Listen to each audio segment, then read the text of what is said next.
I'm Ryan. This is my brother Daniel, and this is Rolls in the Family. And today we are once again looking back at the last year, but this time through the lens of what are the games that we played the most. Our most played. We may have not liked them, but we played them more than any other game. That's right. And we like to look at this by hours, not strictly just number of games played. Otherwise, this would be a kids video. Yeah, it'd be strictly kids games for me. Hey, there might still be some kids games, but we're looking at number of hours played. Our top 10 games. We will have links to all of them per usual. We would love to hear what games you played a lot in this past year. Maybe drop in the comments below. What was your most played game? Was it close? Do you have a runaway? Maybe you're someone that has like a lifestyle game and it's like, I logged 400 hours of this game and the next closest was... I feel like if you're in a campaign that like pretty much guarantees that it's going to go to the top. That'll do it, which I didn't have one of those this year because I think last year I was finishing my Lord of the Rings Journeys in Middle-earth. Yeah. But I don't think I had one that powered its way up the list that way. Should be a more interesting video. So maybe it'll be a little bit more interesting this time. And I mean, I think we have definitely learned that this we always talk about the season of life we're in right now. Do we always talk about that? We, probably occasionally. But we definitely don't play like the same games, especially bigger games, as much in a year, just because we're trying to like play everything in our collection. We just don't get as many times to play games during, let's blame the kids. It's because of the kids. we both have two young kids. Those darn kids. But hey, we say it's playing the long game. Playing the long game here, man. I'm starting to see the fruits of it a little bit. Well, there's going to be a day with our children where we're going to look at these statistics and laugh at how... we will be rolling in the family. All right, enough of that banter. We got a lot of games to talk about here today. So, Tango, how about you get us going with your number 10? Hey, I'm here for the banter, Ryan. My number 10 is... This one's actually kind of... I saw it. I was like, whoa. Did not realize this would make the list because this was a new game this year. It is one that is not particularly long, which obviously would be helpful to this. First played it on BGA, actually, with you, and enjoyed it and ended up then getting it in person, playing it a few more times. Got 6 plays of it for a total of around 4 hours. And this goes to Splendor Duel. So I didn't realize you got 6 plays of it, actually. I know. I was because I think I played it with you once. I guess we did or twice. I think we played it twice. We tried to film it. Never saw the light of day. Yes, in the archives of Rolls in the Family. It's the inside joke that Dango burned the tape because it was so it got ugly. It did get ugly. But anyways, so 6 plays of this one, and is one that I have loved Splendor for a long time, and so this was one I kind of actually avoided for a while because it was like I especially when we're buying games, we don't want games that feel like they're stepping on each other's toes. Splendor 2-player. And we enjoyed it. Yeah, I enjoyed Splendor 2-player, but man, I just kept hearing good things about this one. Got it, and really like some of the twists that they do on it. The whole the whole taking of gems is just, it's more interesting than normal Splendor. I mean, there's just a lot more options. I would say it's a heavier, at least in my mind, maybe it's just because I'm used to normal Splendor and so the difference, but it feels heavier of just it is slightly heavier, of like the decision making. It's like, man, there's a lot of options of what you can do here. But for someone who enjoys Splendor, this one was a really fun twist on it. My wife and I have enjoyed it. So that's going to be coming in at my number 10. Nice. Yeah, it definitely changes like the flow chart of getting a gem from I want blue, is there blue? Like that's the extent to I want blue, what spatial, row or whatever can I do that gets me that, but also gets me what else I want, but maybe doesn't set my opponent. I mean, there's just a lot more with that. And the tension of like, the gems are getting taken off the board of this, like, do I settle with what's out there or do I fill the board to get more options, but then I'm giving my opponent one of those little scrolls favors or whatever the thing is that benefits them. So you're I really like what they did with that one. So there you go, Ryan. Nice. My number 10 is a game that Daniel, you definitely have come to find that you enjoy quite a bit and added to your collection. This one powered onto my list because my son started playing it. This is definitely one.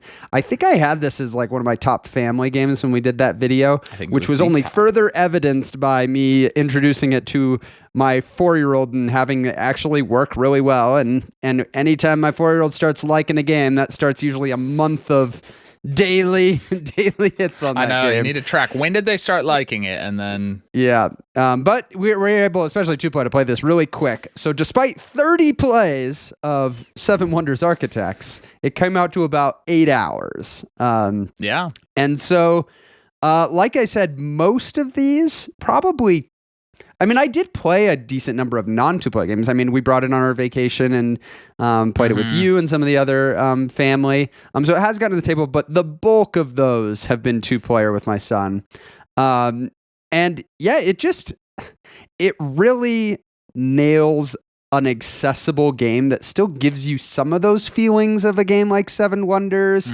And you know, the decision of do I take the card from my left or my right, or the mystery box, which that's just a good mechanism in general, kind of this like framing the decision as, do you want something from the known entities, or do you want the, it's so gamble? Simple, but so fun. And in that weight of game, and in a game where you want this to not be 100% skill-based, right? With a good family game should not be the best, smartest person wins every best time. Family game, chess. Yes, so it's good to have some of that variance and excitement in it, and plays really quick. Can play, the fact that I'm playing it 2-player with him, but then can play up to 7 players with a big group. Really versatile game, and one that hadn't been getting played a lot, honestly. Before this, it was nice. It got a big new boost. It's going to be funny to see that repeatedly happen with certain games in my collection of like, man, this hasn't been seen play, and then suddenly my kids catch up to it. And it's like, well, that's the challenge with some games. It's like, you know, you might not be playing it, may even consider getting rid of it, but then it's like, man, once my kid gets old enough, like, I think this is going to be a hit. So, you know, sometimes that happens. But yeah, no, that one I just got for Christmas, actually. Nice. Was given that because I agree, played it and was like, I love Seven Wonders. I still have Seven Wonders, but man, in terms of accessibility, when I saw like your son playing it and having a ton of fun, it was like, and then so he's having a ton of fun and I'm having a ton of fun. Exactly. It's like, oh my gosh, this is just like a must. Yeah, and the way the decision is framed, it's one of those ones that like a kid that doesn't fully under the strategy can still play, because it's like, well, pick one of the 3 cards. There's no like, you know, Seven Wonders, it's like, oh, you can't play that card because you don't have the resources. This is just pick one. But as he plays it more, now that he's played it 30 times, he's like telling other people what they should think about doing. You know, they pick up on this stuff. So yeah. Oh man, we'll talk more about that on another game higher up on my list. Okay, stay tuned. Very nice. Okay, Ryan, my number 9 was another new game of this last year. You know, oftentimes it happens, you get a new game, want to get to the table maybe more than once. Got this one to the table 3 times. I'd say the best play of it was on our family reunion we were at. Got a 5-player game of it, and really hits the polyomino experience. I think that both my wife and I really enjoy, and this goes to World Wonders. So also about 4 hours of playtime here, and this one I just went over really well. I mean, I love when games just visually look good on the table. I mean, it's one of those things where it's like, it's such a simple thing where like they could have just done, you know, polyomino pieces and done all the flat pieces for even the Wonders, and the game would have functionally operated the exact same. But man, those wooden 3D Wonders, there is just something. I honestly wonder if that's where the design started. Is they're like, we want at the end of the game your board to look like this. Yeah. Okay, what game Work back would from there? You know, get to that end, because it is very visually satisfying. It is, and like, and that plays, you know, into the experience so much, and so.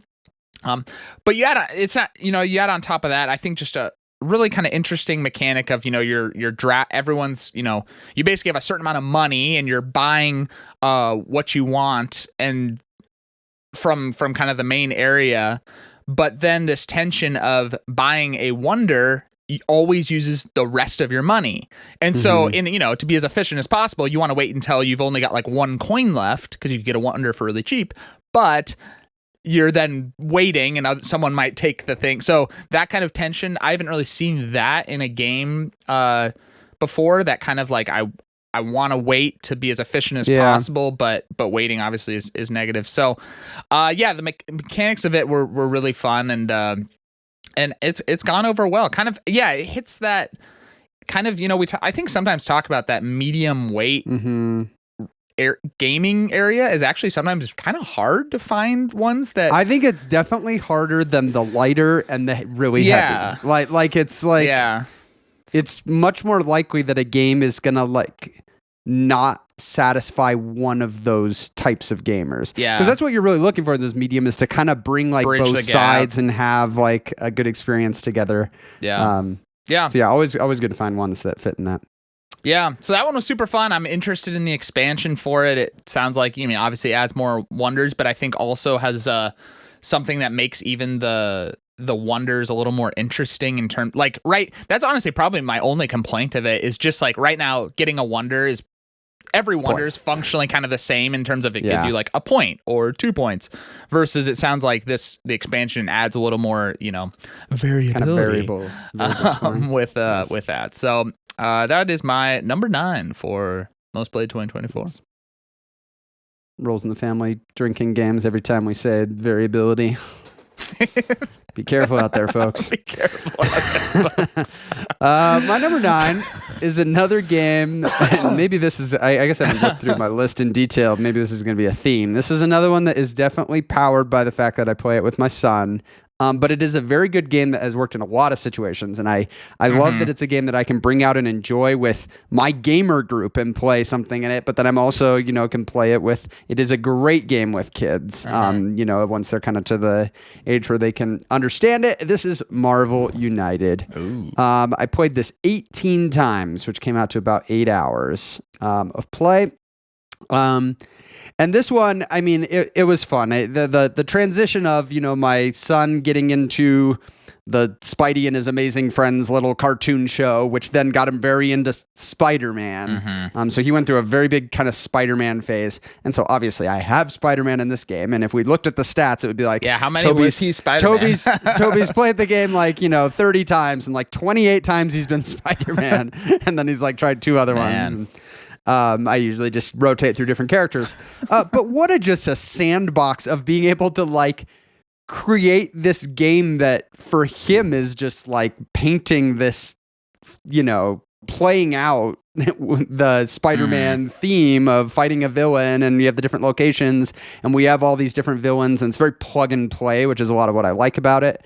And yeah, we've had a lot of good games, and I continue to be impressed with how light of a cooperative game is. At this point, like my total plays of Marvel United is probably getting up to 70, 80 or something. So I've played the game a lot. And I'm impressed by the way the plug and play works into that system. You still get a lot of very fresh situations and decisions. And so often the game is coming down to close finishes, which is like the number one thing you want in a co-op game is like, okay, this is a game that there's a high chance we're going to get that type of finish. And so I'm just very impressed with it, and excited I will get to continue exploring all this content I have for it. As my kids continue to get older, I see it only being more of a, may become more and more of a staple for us. So Marvel United, it's, I think it was on the list last year. I mean, it's sticking around. Like that's always going to be on. It's gonna, like, and its chances of getting played are probably only going to be going up over time, which is good when you invest. Hey, maybe amount. Someday when we're doing our best value in games in it'll 2040, be number 1. I'll be like, see, Marvel United came around despite all the money into it. Oh, that's good. Okay, Ryan, my number 8. So funny enough, Ryan, my 6 through 10 all are the same amount of time of time played. Like it's just at least rounded to the hour. Yeah, which I think we probably have to the minute data in BG we probably stats. Do. Yeah, but I think it was a little bit. You're talking about how we like to spread our plays across games. So my number 8, another new one for the year. This one I got to the table 3 times. Had a fantastic play of it, a good play of it, and a tragic play of it. And this Oh, goes nice. to Grand Austria Hotel. The good, the bad, and the ugly. It's a bag in the ugly. Yeah, this one was one that I'd had my eye on for a while. Ended up picking up, and just, you know, we're big fans of Euro games, and but I think ones that have just mechanics that really are maybe unique or grab you. You know, this one. One thing I love about this one, and probably more so than a lot of Euro games, is I think the theme and mechanics blend really well together. I mean, the hotel theme is just great. It just you know, like there's Euros where you're doing stuff and you're like, the theme has no connection to what, whereas this, like, you actually feel like, yep, the guests are coming, and I'm, you know, giving them what they want, and I'm opening up rooms. So that part's really cool. I think it shares a little bit of what we love about like a Lorenzo El Magnifico, of the rolling of dice and kind of that being a shared determination for the round of, like, you know, for in this game, it's what actions are available. Although you do have some ability you can pass and re-roll, but you're losing a die. So there's a little bit of manipulation you can do. This one, I just want to play this one more. Like, that's really kind of where I'm at right now. You know, I've played it 3 times and can see, man, like this is a really solid game. I'm interested in the expansion for it. But yeah, got to the table 3 times, and despite Ryan's tragic play, I think you liked it as well. I did very much like it. I was actually just looking up, because another thing that impressed me about this game... I thought you were just browsing on social media. Well, I was doing that too. But while I was on there, I was curious, because I remember something that impressed me about this. Despite being in like a similar category, I think, of Lorenzo Magnifico and Troyes, at least in my collection, Grand Austria Hotel, I think, can play even faster, quicker. Yeah, no, and I just looked. This was our second game where we actually played properly, and it was a 2-player game. We played in an hour and 12 minutes. Yeah, that's good. And man, that is a killer crunchy game to be playing in almost an hour. Yeah. So that honestly, that's a reason why it's still up on my wish list, despite maybe I already have some games in that category, is because they're not quite the same category. Especially once we've added in the expansion to Lorenzo, which is Chef's Kiss incredible. It does make the game longer. Like, Lorenzo is pushing more to be a 2-hour or more game typically. Yeah. So man, a game like Grand Austria Hotel that's quicker, definitely a fan. Love it.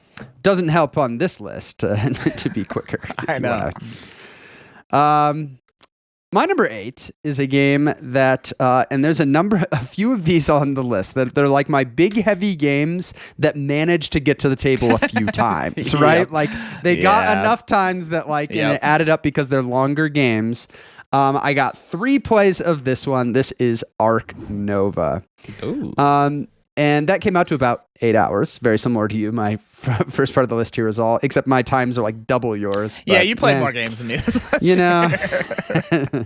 Well, Daniel's working on it. I know. But part of what was fun about getting Ark Nova to the table this year is I think at least 2 of those plays, maybe all 3, were with the new Marine Worlds expansion, which is really, really good. It's so good. It really adds some nice things to the game. And yeah, this continues to be one that has managed to break into the hardest like demographic in my collection of these bigger, more complex, longer strategy games. It's the part of my collection that is most likely to be my favorite games in my top 10 games.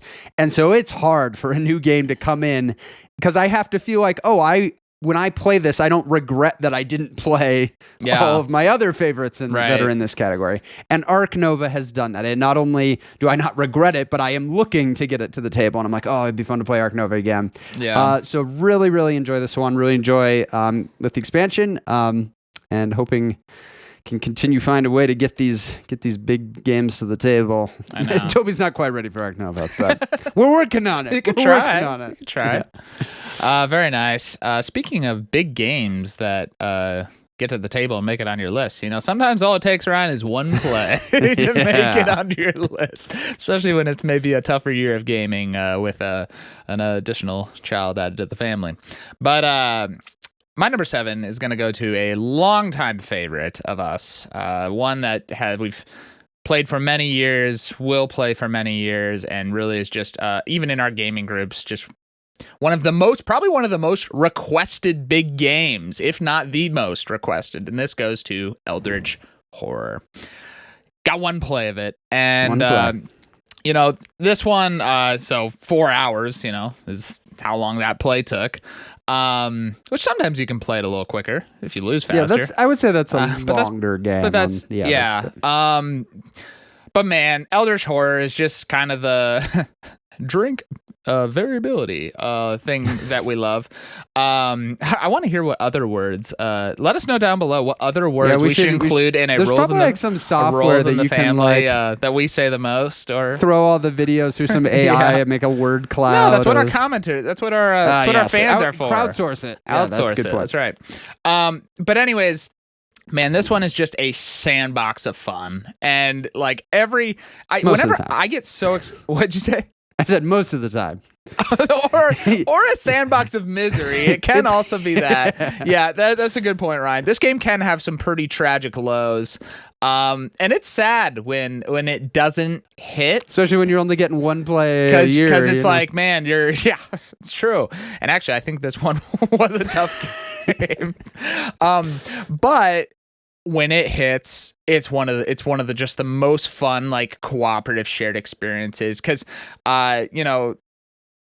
having kind of your character and everyone's sprawling across the map going and doing their own thing and having encounters and getting upgrades and just the path of things that you can get and throughout the game, it's just an incredible experience. And when it all leads to I think our favorite moments of this game are like we have no hope here, it feels like, but if you go do this, and if I roll this and I get this roll and we pull off, and man, we've had those moments in Eldritch Horror.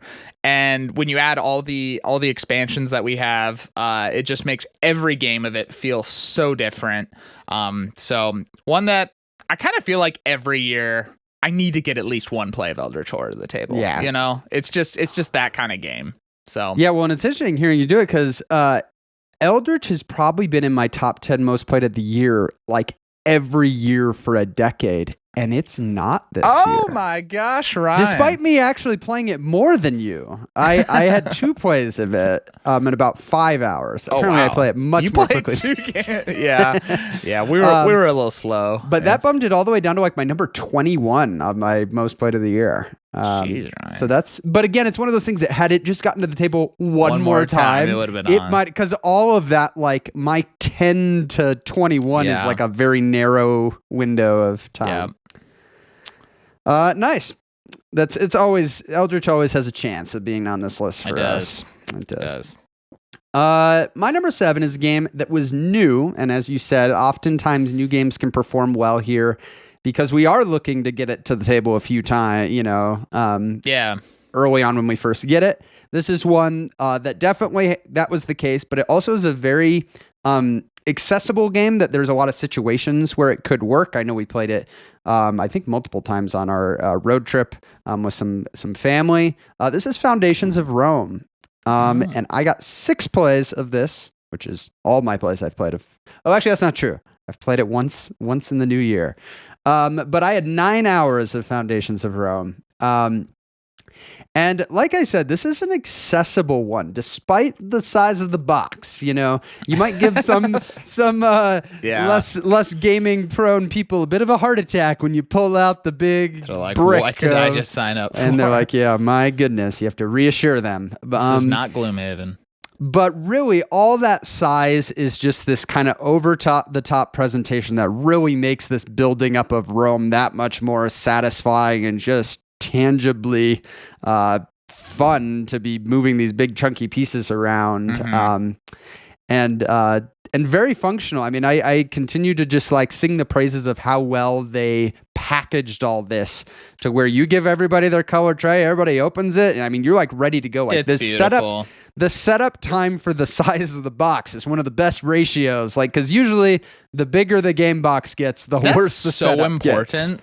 having a quick setup time with a box like that, I mean, and that's with the type huge. of game it's trying to be, like if you're saying, oh, this is going to be about an hour game that's more accessible, well, don't make me set up for 20 minutes. I know it's going to be a hard sell. Yeah, gosh.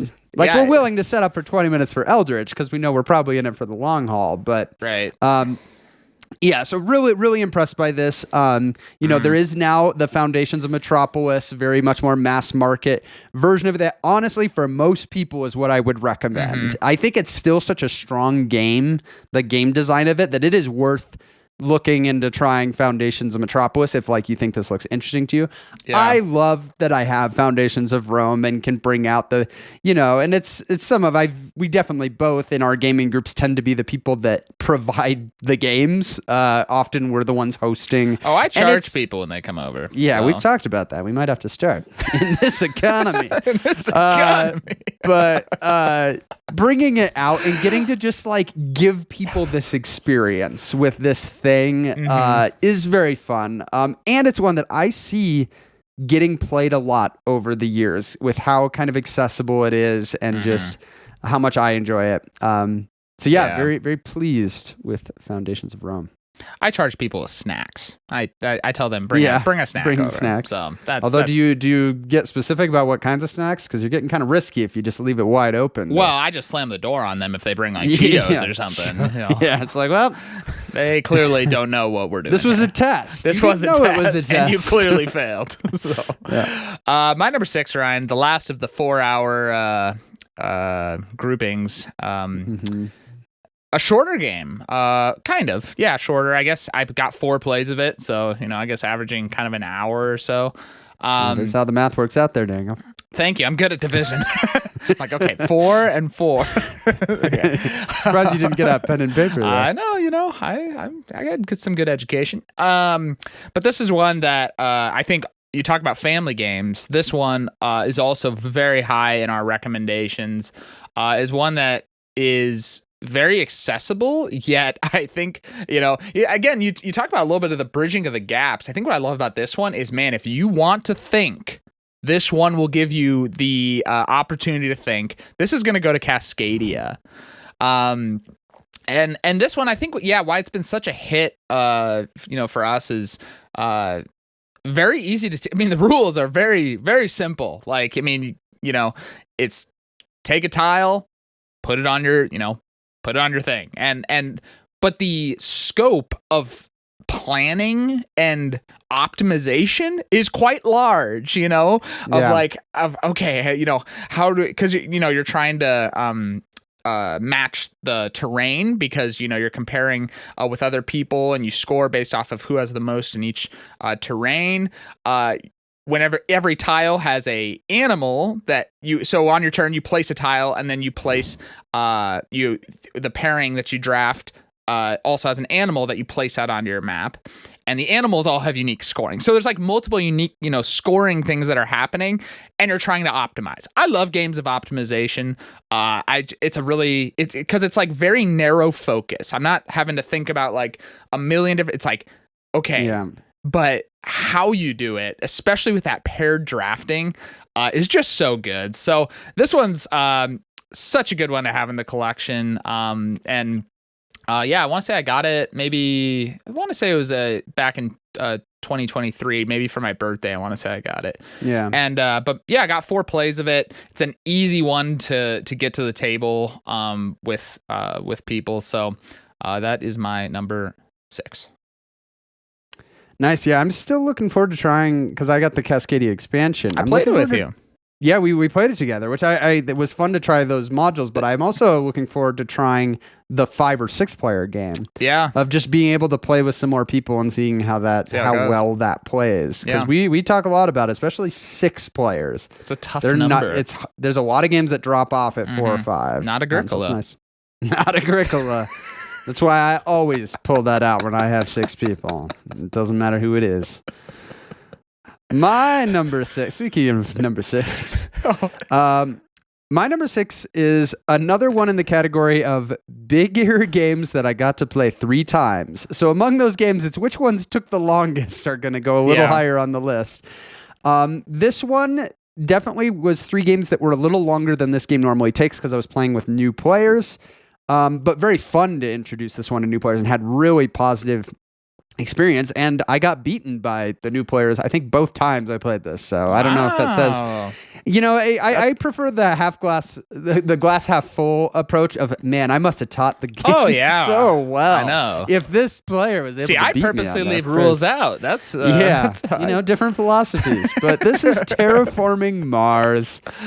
This is one, and I'm really glad to see this on the list because this is a game I love. And despite there being all these new games in the collection, you got to make sure you're still getting your favorites played. Yeah. And Terraforming Mars, like I said, had a great opportunity to kind of introduce it to some new people, 3-player games, had a lot of fun with it. Mm-hmm. We have recently, I guess it's not that recently at this point, but within the last year, got the Prelude 2 expansion, and I don't think I've played with it yet. I haven't either. And I really need to make that happen. I'd like to do a game, ideally with some people that have played Terraforming Mars, and specifically like lean into the only deal from the Prelude 2 deck or something the first time before we shuffle it all in, just so that we get to see some of the new stuff. But then I also added the cool thing that lets you substitute out the milestones and awards. So now it isn't just so every board has the same. You can do all, and there's ones that have never been in the game before. Yeah. And so that's very cool. For those of us that like variability, that is a great addition to the game. Some of our fans out there are struggling good to get it played a few times, and definitely it's on my list of ones that like I need to get played soon, primarily because of that expansion and wanting to try some of that stuff. It's a very, very good game, Ryan. I played it much less than you, but it still is going to make my list at number 5. Look at us. We always have to overlap some. So I only got 5 hours of Terraforming Mars, a couple plays of it. We didn't play this together at all, I don't think. No. Yeah. Oftentimes when we're together, we're leaning into like games either new games or it's true. Stuff like that. So it makes it a tough thing, man. But I've actually got a lot of people here that really enjoyed Terraforming Mars. So I've got several groups that I can lean into. And man, I think about both of the plays I had. They're just fantastic. I feel like this game almost never misses. Yeah, it is one of those like not miss. It's just like maybe you can have kind of I didn't do great, but like in terms of the game, it's so solid. I didn't get Prelude to the table. Honestly, I think you guys gave me the Colonies expansion. I didn't even get because I want to say we played just base Terraforming Mars with the people. And Colonies is one of those things. It's like you're only pulling that out with your group that's played a lot, but it is very fun. I really enjoy I enjoy Colonies way more than I thought I was gonna, because if it, it kind of on the surface looked like, I hate when expansions have this like thing that doesn't feel integrated with the system, and it's just like this extra thing happening out here. It's like almost that. It's very close. Yeah. But man, I don't know. It's really fun. Yeah. So there you go, Ryan. My number 5. Nice. Matching up. And just in case viewers are wondering, I'm not having an earthquake over here. That was just me accidentally kicking my tripod. If you saw my screen freak out there for a little bit, I am safe. So. Thank you for letting us know, Ryan. So just public service announcement before I proceed on to my number 5, which was the winner of the bigger complex games that I played 3 times. And also for similar reasons, I think this was with some new players. Well, actually, it definitely was. I think all these plays for people that hadn't played this one before. You were in one of these plays, so that's probably why. I mean, your turns, man. Just waiting for you in this. That's right. I know. I struggle. Daniel's just trying to make it onto this list. No, this is one that's been a big hit this year. This is Age of Innovation. And this is a big, crunchy game. My first play of it, I think, was with 4 players, where 3 of the players were new. And then I definitely had the game with you. I forget what the third one was, but really great game. Really great game. It's a great game that's built on the formula of a great game that was built on the formula of a great game. Like the Terra Mystica series has been, in my opinion, great since the beginning. Like it's not even like it needed to evolve, but it has gotten better in my estimation. And Age of Innovation is the most fun I've had with the system yet, and feels like this is the staple in my collection. I mean, who knows? They seem to be following this pattern of let's just reinvent Terra Mystica every 8 years or so. But yeah, it really just feels. I really hope they expand it like they have with the other ones. It'd be so 'cause easy especially to as well. with the way that you make the variable factions and everything. It would just be lovely to have some more variability there. Now we catch ourselves now every time we say variability. But hey, sometimes it's the right word for what I want to say. What else would we say? Yeah, the variety of setup inputs. Yeah, you don't want us saying that every time. Yeah, that's just trash. But yeah, so Age of Innovation, it's a chunky long one. So 3 plays was enough to power it all the way up to my number 5. Oh my gosh, I wish that was on my most played of the year. I only played it once, but that game is just didn't incredible. want it to end. Yeah, we talked about it in our was it our Game Awards of 2024 video? It's been in a couple videos. Recently, I don't know. We'll link one of them above. So Daniel's looking to talk about it anytime he can. So that's true. Fortunately, this list is based on like actual data, so he can't. I can't just force whatever I want. Force it into. I know. I don't really like this video. My number 4 is a new game, a big new game, one of the bigger boxes I own. But got to the table, and not even just talking about board games, just any boxes, just in general. Like, But got about 6 hours of this game, 3 plays. And is one that, despite maybe you not having the best experience with it, is one that I really, really enjoyed. This goes to Dwellings of Eldervale. Yeah, don't read too much into my one play. Yeah, I know. It's so hard. Like, you really need to try it again, but also, we have such limited time playing together. So will you try it again? Who knows? Hard to say. Will you even own it in a year? Will I even own it in a year? Well, I tell you what, when you talk about with Terra Mystica iterations, I mean, Andromeda's Edge is kind of that, and I do like some of the stuff they did. But this is a great game as well, and really hits that nice blend of worker plate, like you're placing workers out. But there's also some combat. But the combat isn't brutal. In fact, dying, you actually, get some stuff. So it's just kind of opportunistic. There's some player powers that are unique and are really cool. A lot of different things happening in this one. But I just found, despite being a big box, it felt like the mechanics were tight. Like, it just felt like it was a really just the whole system worked really well together. The whole placing workers out, bringing them back onto cards you have, that cycle is very fun. We talk about with like a Grand Austria Hotel, the cycle of the play being kind of what you're doing over and over and over again being fun. I feel that in this one as well. So I love that core system. Now, whether it's going to be in this game or Andromeda's Edge, we'll see.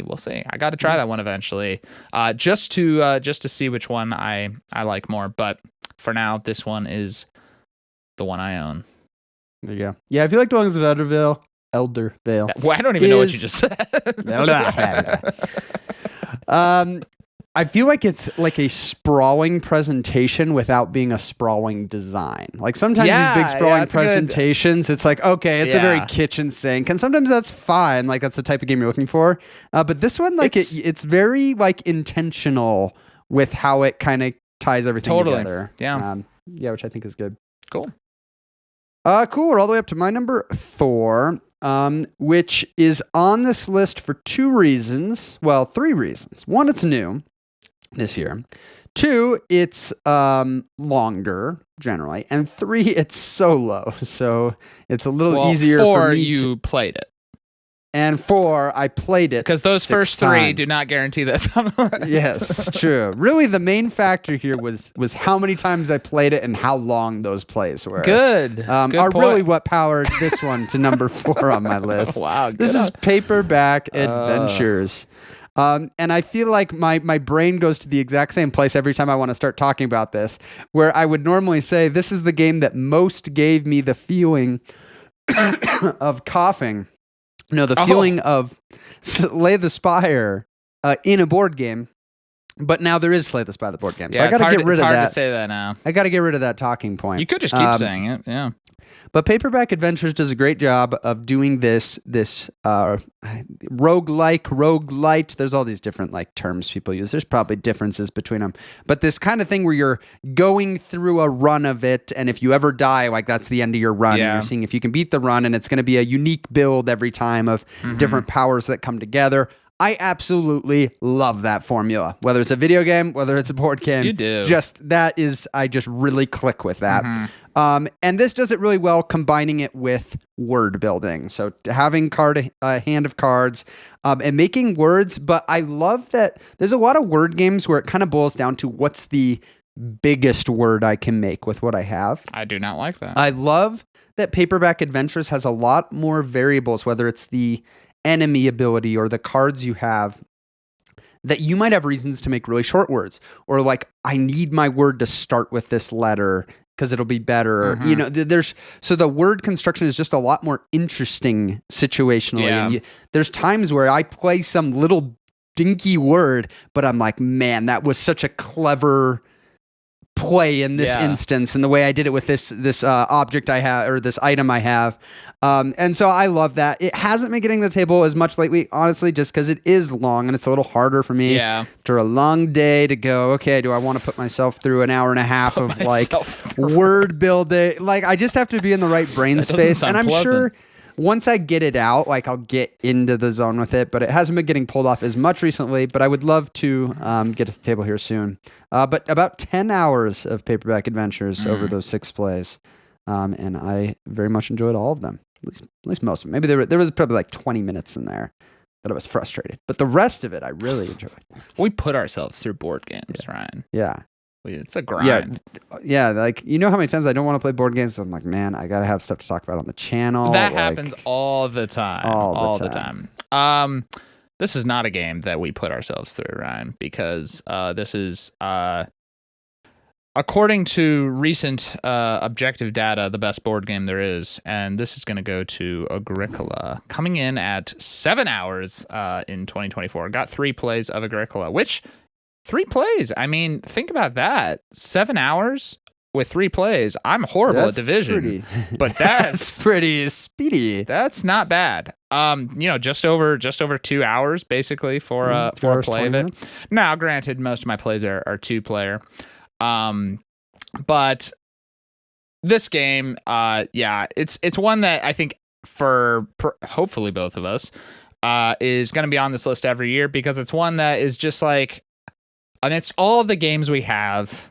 I got to get this one to the table. There's just, if I don't play this one for a while, I just have this itch of like, because the system is just so amazing. Like, the system is incredible. And then it's like, give me this situation of cards that I've never had before and figure out how to make it work. And you like know with almost 100% certainty at this point for us that you're going to get to the end and be like, that was a great experience. Like, its hit rate is so high for us. Hit rate. It's true. So I don't have much more to say. It's not a shocker. Anyone who watches this channel, it's not a shocker, but grateful to Agricola, Ryan. I'm really feeling a lot of gratitude right now towards Agricola. I'm feeling a lot of deep sadness as I have to admit that Agricola missed my list. Oh my gosh. You are such a hypocrite. You I got these videos. 2 plays. Oh my gosh. I would have loved to get more than 2 plays. Now, in my defense, Daniel, you played maybe all 3 of yours 2-player with your wife. I do not live with somebody that I can play 2-player Agricola with. Wow, you are underestimating Mary's potential. Yeah, let's just say my wife would hate Agricola. Well, but it's a little harder for me to get it to the table, because it's gonna be when I'm planning a game day with some of these people, and like it has to be people that I know would like it. So it's just a little trickier these days. But I did get 2 plays.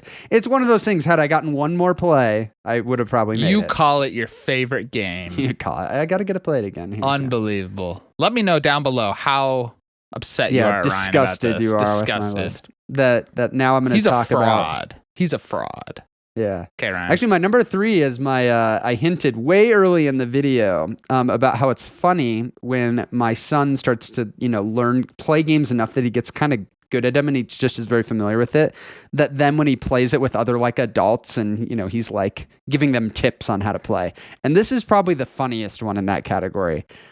Because this is a game that even for adults, like if you've never played it before, it's kind of a brain bender and it's not an easy game to wrap your head around how to do well in it. This is the game Labyrinth. We specifically have Super Mario Labyrinth, but the whole premise in this is everybody has these cards that they're trying to, like, in the maze, get their pawn to that object. And the way you do it is you push in, there's always a tile that's out that you push in and you shift everything in that row, which completely changes the maze, right? Like which things are connected. So you have to be able to like visualize how you're changing the maze when you're pushing an entire row or column to move through and get to your kind of like thing. Yinch. A little bit. Not really that just much, in terms but of the board, like having to be able to see how you make a big move and the board state changes. Saying. Yeah. Otherwise than that, it's absolutely nothing like an inch. So, I mean, I've seen this, like adults playing this for the first time, that they get to their first or second turn and they're like, it like breaks their brains. Cause like if you've never played it, it is weird to think about. But then there's my son who we have played this 50 times this year, coming in at 11 hours. Wow. Building good habits. Love it. This was my son's favorite game for a long time. We were playing it almost daily. And so he gets to the point, and it is amazing how much the brain learns when you repeat these things, that he's learned how, like, when you see the way you want to line certain things up or kind of the little strategies for trying to do things. And so he is quite good, way better than I would expect him to be at knowing how to kind of manipulate to move his pawn. Mm-hmm. And so then it's funny, when he's playing with his grandma who's never played it before, and like he's like, oh, grandma, like you should do it here to do this. And she's just like being like schooled by this 4-year-old on like this spatial puzzle that my brain can't understand. So we've had a lot of fun games of this.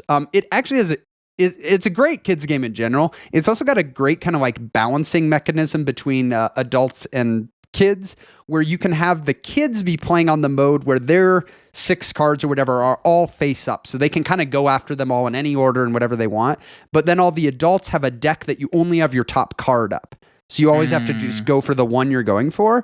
And that levels the playing field to the point where now when I play him 2-player in it, I can play as hard as I can. That's awesome. In that mode, and we'll be competitive, and like we'll sometimes tie, or and sometimes I win, sometimes he wins. So it's very fun. I'm a big fan of winning kids games.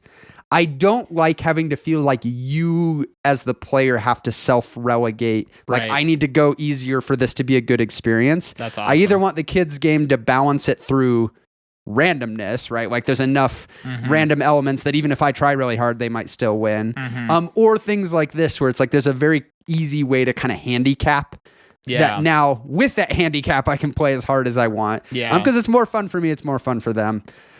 So there was a point where I thought Labyrinth was going to be, when you've been playing it every day for almost 2 months, you're like, this is going to have to be. But we were getting quick with it. I mean, for 50 plays to be 11 hours, I mean, that's coming out to what is that, like 10 minutes a game or something? But still, 50 plays will power a game up the list, and it's all the way up at my number 3. Wow. Very nice, Ryan. My last 2 here are ones that aren't shocking because, like I mentioned at the very beginning, when the game has a campaign element, this is where Daniel might pass me an hour. Well, here's where let's just say we're ramping up a little bit, especially with how we finish. So my number 2 is a game that. If you would have asked me probably even just like a year or 2 ago that this game is where it's at on this, I would have thought you're crazy because I previously owned this game, sold it because just played with my wife, really didn't land well, and then started looking into it again. I was like, man, I really think Aren't you glad I brought this game back into your life, Daniel? I know you did. Well, except my bank account doesn't like that. But other than that, I'm great. This is going to go to Arkham Horror, the card game, coming in at around 10 hours for this year.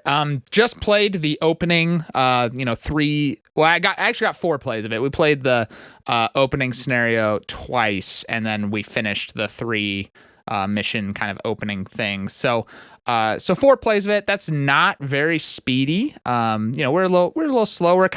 It took a little bit, even just figuring out like some of the upgrading in between missions. We're using an app. I think it's Arkham Cards or whatever, which is a really slick app actually. And I really want to do all that. You can manage your whole campaign in there, so you can like, each person can be like looking individually and like choose their upgrades and spend their XP. And it's really slick. Just had a bit of a learning curve too, to figure out like, okay, how do we use this and stuff like that. But man, playing through it was really fun. But even more than that, it just, I think, showed me, oh my gosh, I could love this game. Like really, this is what an opening, short campaign is meant to do, is to kind of show you, is this something you want to dive into? And it really was that. Both of us really enjoyed it. The fact that I've just recently picked up kind of a bundle of the Dunwich Legacy campaign and investigators and the Path to Carcosa campaign investigators. So I'm kind of set now for a long time. I've got a ton of content and I'm ready to dive into Dunwich. And the great thing about it is like, not only, you can obviously, it's really fun to play through a new campaign, but there's so many characters too. And like, I was even thinking like I could right now go back and play the opening 3-mission campaign, but just do it with different characters and different characters, different deck, especially now that you're getting more investigator cards, even just the deck composition. The deck composition can be different. So, this one is high now, and I imagine it's going to be high going forward. Yeah. It's like you with Lord of the Rings, the card game. Like when you get into something like that, it's fun to just keep doing it and having it be a 2-player experience. Like, when organizing game days, it's a lot easier to organize it with one other person than getting like 4 people to all come over for a campaign. Although apparently it's still possible. So that is my number 2. Nice. My number 2, I played for the first time in December. But in December, it was able to power itself with 4 plays. Is this really what I think it is? 4 plays all the way up to my number 2. And this is Slay the Spire, the board game. Oh my gosh. So my 4 plays from my birthday in December, to the end of December was about 11 hours. Well, you got to subtract an hour for the hour I added on being sick during one of the games and staring at my board, not knowing what's going on. True. But yeah, 11 hours. And talk about, we said like when you get a new game, you want to get it to the table, man, did this one, you play it and you're just like, I want to play it again. It's so good. Well, like it just gives you that feeling. It's the board game most like Slay the Spire, the video game, in my estimation. I think they're somewhat similar. But I, like I said before, I love that formula, and man, did they just knock it out of the park with the translation to the tabletop and, just how well it works, and still gives me all those feelings, but now I'm getting to share that with another person playing cooperatively, though I had some very good solo plays of this too, and still had a great time. But being able to share it cooperatively, being able to actually hold and manipulate the cards and everything, being able to not have my run end because I made a stupid miscalculation, because you actually having to not have the computer do it from you kind of prevents you from having one of those moments of, oh my gosh, I wish I could undo what I just did. So really loving this one. It really knocked it out of the park I keep saying that, but it's how I feel. I can't believe you got it. like think how crazy that is. I mean, you played a lot of games, and a game you got in December. Yeah, I mean, the reality is we're in this season where a longer game, getting it to the table 3 times in a year, is going to put it on. Get it to this list. We saw Ark Nova, Terraforming Mars, Age of Innovation. So the fact that I got this 4 plays, and it's a longer game, like if you're playing a full 3-act, it looks like I'm averaging just under 3 hours. Well, and oftentimes a new game, maybe we'll like push to get it for sure once, maybe twice, but I think it says something about just how good Slay the Spire, because now the 3rd and 4th play, you're choosing that over, a lot of these other. Sure. Now, granted, I think 2 of these plays were solo. So, it wasn't like those plays were taking away from me playing something else with somebody. So, forgot you play solo. Basically doesn't count. It doesn't. Asterisk. But yeah, lots of fun with this one. I could see this being one that could be on this list in coming years, just because I have a strong desire to want to get it to the table. Now, granted, I have other games that are in a similar. I'd like to get Mage Knight to the table. But you're not going to play Mage Knight solo. You're going to play this one solo. But I don't know how much I'll play it solo. Like, part of why I've played it solo now, and I really enjoy it. It's a big game to play solo. But part of it is it's new, and part of it is in these initial plays, you're unlocking some of the cards for the characters. Right. So it'll be interesting to see in the long run, do I still feel a strong draw to play it solo? I will say it reawoke my wanting to play the video game. So I've played the video game a lot in the last month too, which is honestly going to be my reflex more often when I want to play solo. Let's just do some runs of on my computer. But big fan of what they did here with this board game port. And hey, even if you get a game in December, it's got a chance. It's got potential. That's right. Getting up the list. My number one, Ryan, is not a surprise. I'm not surprised. When you're in a campaign and you play it 8 times and finish the campaign, that's, we're about once every 1 to 2 months, we're getting together for this, 5 of us, and we were able to finish the campaign at the end of the year. This goes to Star Wars Imperial Assault. This game has been a long time game in my history of gaming now. I mean, I played campaigns with my high school buddies. I've played a campaign with college buddies. Now I'm playing a campaign with adult buddies, although one of them was in the college campaign as well. And we came to a conclusion I think in December here. And unfortunately, the rebels fell. It was sad. It was actually quite sad, but a great campaign. And I would honestly say this campaign, and I've played 4 now, was the most like neck and neck. I mean, I think we almost split the missions, Rebel and Imperial, and like that's what you want, right? Like it's totally. It's not great when and I've had a campaign where like the Imperial's just rolling and the Rebels is just like you're just beat down after beat down. Now I was the Imperial side, so it was absolutely great. And you know how I teach, and you know how I teach games, so they probably didn't know several critical rules.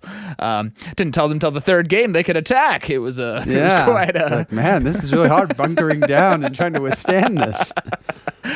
But man, I will say, like, the fact that I've played I think anyone who loves this game would say, come on, Daniel, like, get some of the play some of the expansion stuff, because the only expansion thing I've played, that's what Ryan's been saying. He doesn't even play this game.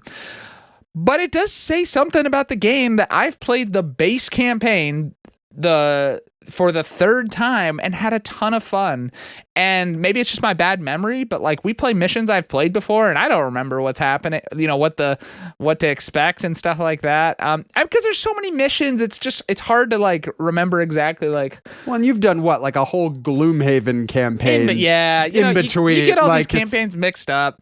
But this, man, if you like the tactical kind of on a map experience with this game has some of the best like character upgrading I've experienced in a campaign over the course, where man, you're just, by the end, you are feeling so powerful between your experience upgrades and the weapons. It's a really, really great game. So it'll be interesting to see going forward. I know there's been talks about another getting, maybe looking at Return to Hoth or something like that, but at my number 1 with 19 hours, Star Wars Imperial Assault. 19 hours. You beat me, Daniel. I was going to ask how many it was. Yep. So Daniel has the most with I played more games. One game.